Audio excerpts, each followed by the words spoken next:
Hello student, आपका स्वागत है आपके अपने स्टडी चैनल राजवती एकेडमी में। आज हम लोग फिर से पीएच के सेकेंड लेक्चर ले रहे हैं, जिसमें हम लोग 3 पॉइंट पर पढ़ चुके थे।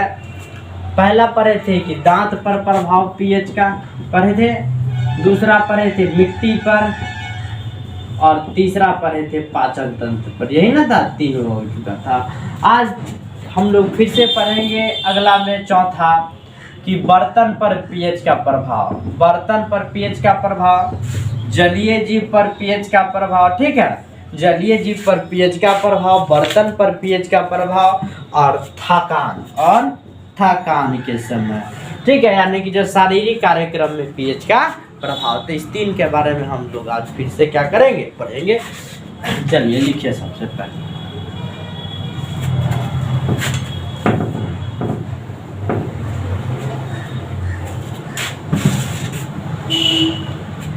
टॉपिक वही है, दैनिक जीवन में पीएच का महत्व। चौथा लिखिए, जैसे कि हम लोग पहले पढ़ेंगे कि जलीय जीव पर पीएच का प्रभाव, जलीय जीव पर पीएच का प्रभाव। अब देखिए, यह एक तालाब है। क्या है? तालाब है। और ऊपर से अगर वर्षा हो रही है, यह क्या हो रही है? वर्षा हो रही है। तो वर्षा की बूंदें क्या आएगी? इसी तालाब में आएगी कि ना आएगी? तो या फिर इसको और थोड़ा नीचे कर दीजिए, थोड़ा समझने में और परेशानी नहीं होगा। यहाँ तक ले क्या है?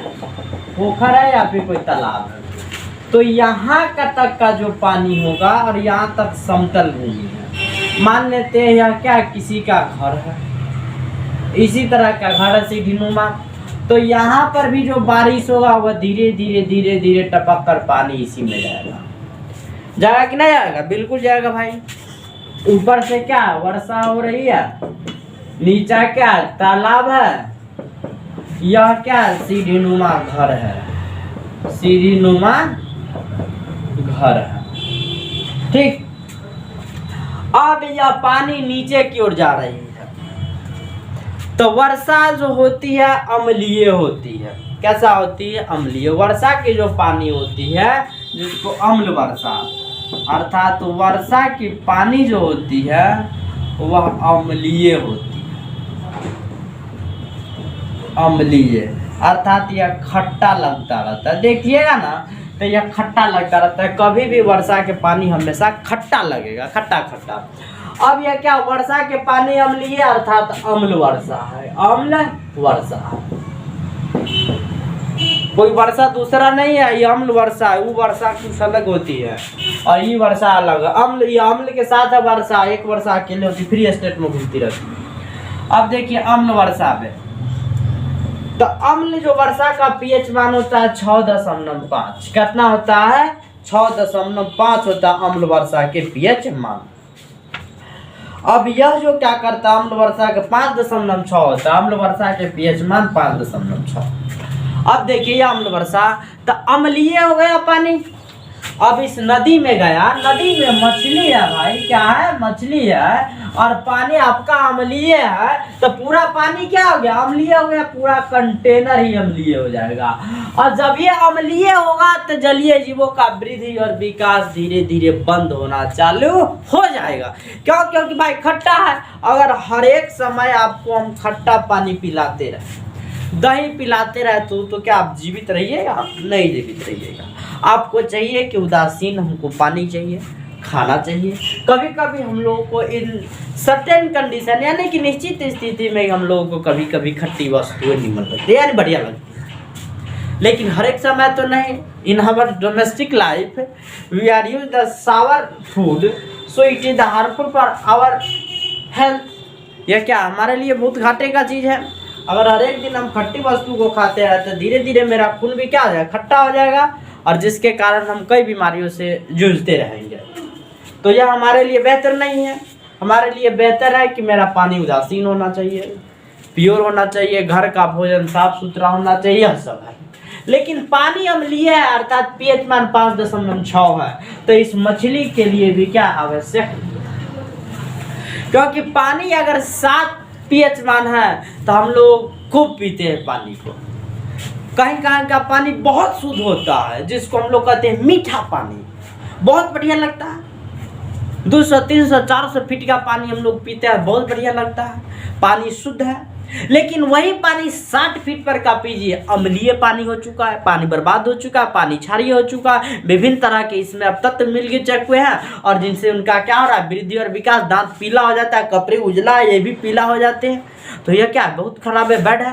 तो ये जो पीएच मान है 5.6 अम्लीय वर्षा का, इसका भी क्या होता है, प्रभाव यही होता है कि इससे जलीय जीव का वृद्धि और विकास नहीं हो पाता। इसमें विभिन्न तरह के कंपोनेंट और शुद्ध मिले होते हैं जिसके कारण जलीय जीवों का वृद्धि और विकास नहीं हो पाता है।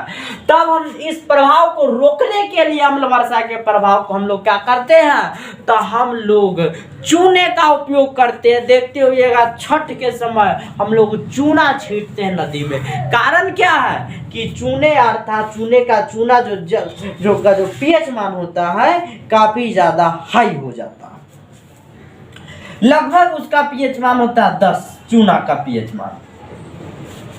तो वह क्या करता है, पानी को न्यूट्रलाइज करता है अर्थात उदासीन कर देता है, जिसके कारण पानी साफ भी हो जाता है, एकदम क्लीन हो जाता है पानी।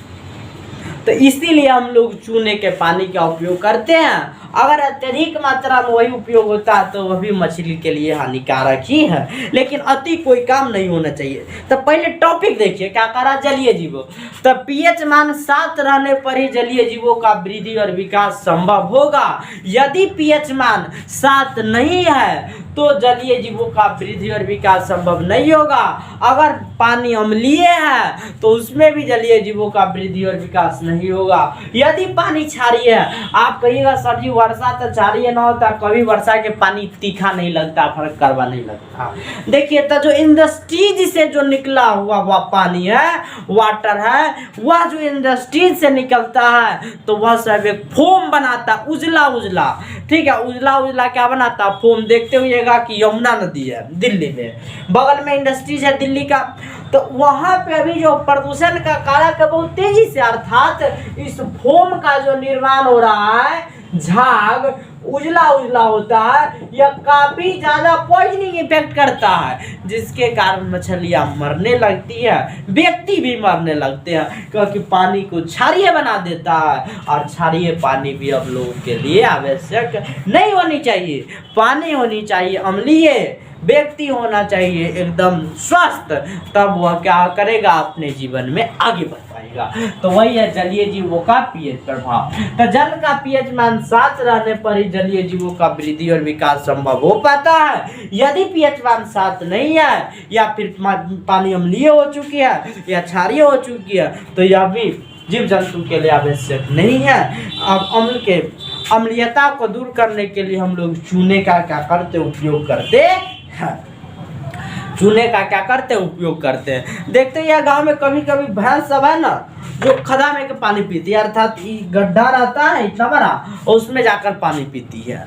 अगर भैंस को आपको शुद्ध दूध निकालना है, एकदम प्यूरिफाई उसको रखना है, हेल्थ उसका बनाना है, तो आप उसको पेयजल पिलाइए, अर्थात जो आप पीते हैं पानी वह पानी पिलाइए, तब जाकर वह क्या रहेगी, स्वस्थ रहेगी, हिस्ट पुष्ट रहेगी। उनके बच्चे आने वाले होंगे वह भी हिस्ट पुष्ट होंगे और उनमें जो शारीरिक विकास तेजी से होगा। लेकिन जो लोग नदी में का पानी पिलाते हैं, पहले तो नदी था, तो कहिए सर पहले तो नदी था, पहले कहाँ, तो पहले जो होता था उसको NaCl ज़्यादा मात्रा में नमक मिलाया जाता था उसके भोजन में। लेकिन अब जो देख रहे हैं बहुत कम लोग ही अपने बैल भैंस को नमक खिलाते हैं।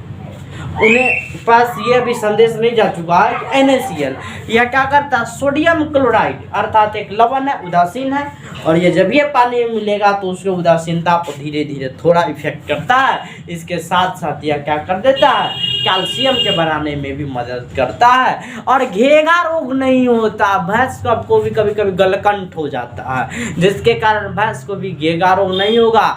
बुखार नहीं लगेगा NaCl जब खाएगा तो, अर्थात टेम्परेचर शरीर का कंट्रोल रहता है।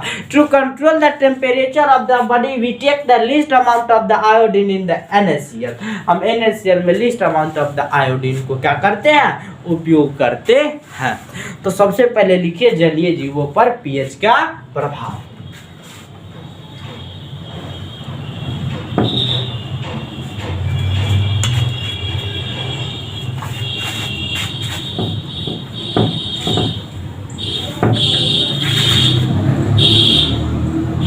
लिखे जल का पीएच मान, जल का पीएच मान 7 रहने पर ही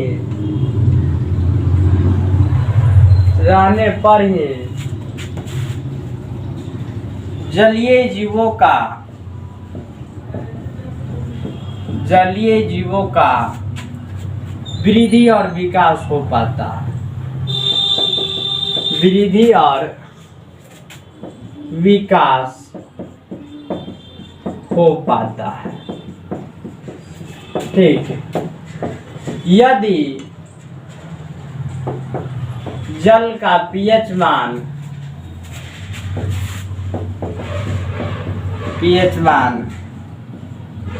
7 नहीं रहता है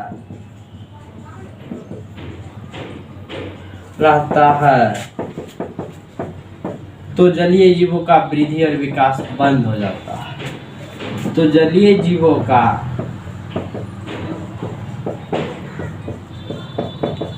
वृद्धि और विकास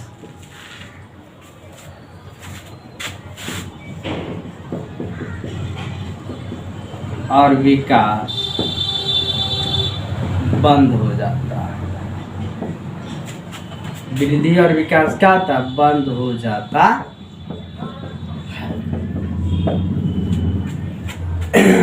बंद हो जाता है,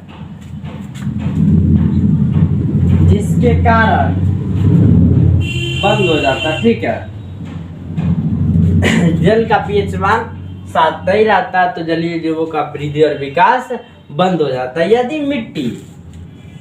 यदि जल लिख दीजिएगा, जल अम्लीय हो जाती है जिसके कारण जलीय जीव मरने लगते हैं। अम्लीय हो जाती है तो हम लोग भाखड़ा चूना का उपयोग करते हैं। तो हम लोग भाखड़ा चूना का उपयोग करते हैं। भाखड़ा चूना का उपयोग करते हैं।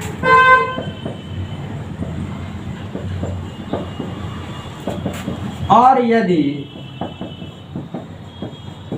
जल क्षारीय हो जाती है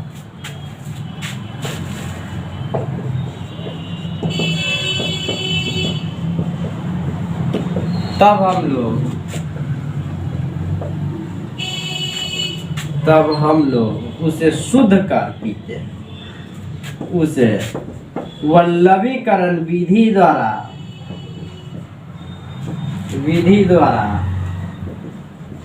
शुद्ध कर उपयोग में लाते हैं, शुद्ध करते हैं, जिससे जलीय जीवों का वृद्धि और विकास होता है। जिससे जलीय जीवों का वृद्धि और विकास होता है। वृद्धि और विकास होता है। विकास होता है।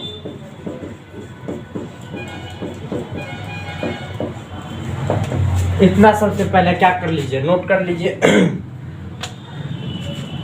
तो आज के क्लास में हम लोग इतना ही तक पढ़ेंगे, फिर मिलेंगे अगले लेक्चर में। इसका चौथा पॉइंट पर है, 5वां पढ़ेंगे कि प्राकृतिक द्वारा उदासीनीकरण की व्यवस्था और बर्तनों पर प्रभाव। फिर मिलते हैं अगले लेक्चर में।